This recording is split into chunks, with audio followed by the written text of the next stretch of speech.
എത്ര പിടിപാടുള്ളവനാണെങ്കിലും ശരി, എത്ര സമ്പത്തുള്ളവനാണെങ്കിലും ശരി, എത്ര വിജ്ഞാനമുള്ളവനാണെങ്കിലും ശരി, പാവപ്പെട്ടവനെ നീ ദ്രോഹിക്കരുത്. അന്യായമായി നീ ഒരാളെയും ദ്രോഹിക്കരുത്. ദ്രോഹിച്ചു കഴിഞ്ഞാൽ ദ്രോഹി എത്ര വലിയ കേമനാണെങ്കിലും അവന്റെ അന്ത്യം മോശമായിരിക്കുമെന്ന് മുഹറം 10 നമ്മളോട് പറഞ്ഞു തരുന്നുണ്ട്. മർദ്ദന്റെ പ്രാർത്ഥനയ്ക്ക് എപ്പോഴും ഉത്തരമുണ്ടാകുമെന്ന് സയ്യിദുനാ റസൂലുള്ളാഹി സ്വല്ലല്ലാഹു അലൈഹി വസല്ലം തങ്ങൾ നമ്മെ പഠിപ്പിക്കുന്നുണ്ട്. ഒരുപക്ഷെ അക്രമികൾക്ക് കുറച്ചു നാളിങ്ങനെ വിലസാൻ കഴിയും.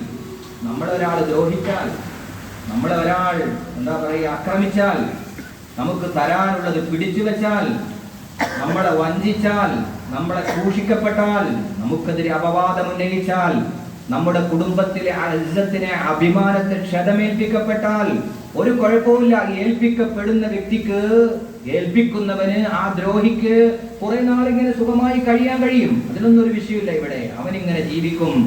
അവനിങ്ങനെ അക്രമികൾ കുറച്ചു നാൾ അഹങ്കരിക്കാൻ അള്ളാഹു അവർക്ക് അവസരം ഒരുക്കി കൊടുക്കും. പക്ഷേ അള്ളാഹു പിടിച്ചാൽ റബ്ബ് തആല പിന്നെ അവനെ വിടില്ല എന്ന് ഖുർആൻ പറയുന്നുണ്ട്.